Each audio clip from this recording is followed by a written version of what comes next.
ដំណាប់សងព្រេងរបស់តារានៅបន្ទាយមានជ័យនៅជ្រុងខាងលិចនៃប្រទេសកម្ពុជាមានខេត្តមួយឈ្មោះថាបន្ទាយមានជ័យជាកន្លែងដែលពោរពេញទៅដោយវាលស្រែបៃតងខ្ចីនិងប្រាសាទបុរាណដ៏អស្ចារ្យតារាជាក្មេងប្រុសម្នាក់រស់នៅក្នុងខេត្តនេះគាត់ចូលចិត្តរត់លេងតាមវាលស្រែហើយស្រមៃថាគាត់ជាអ្នករុករកដ៏ក្លាហាន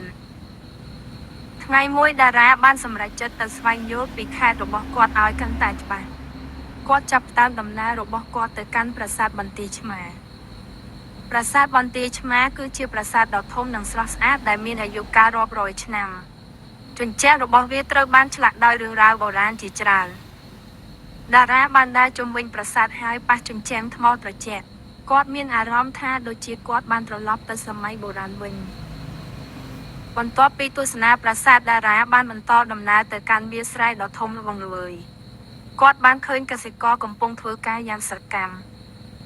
កសិករម្នាក់បានញញឹមដាក់តារាហើយពន្យល់គាត់ពីរបៀបដាំស្រូវ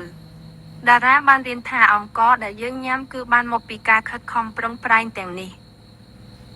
ពេលងាយមកដល់តារាបានត្រឡប់មកផ្ទះវិញដោយចិត្តរីករាយគាត់បានរៀនរឿងជាច្រើនអំពីខេត្តបន្ទាយមានជ័យ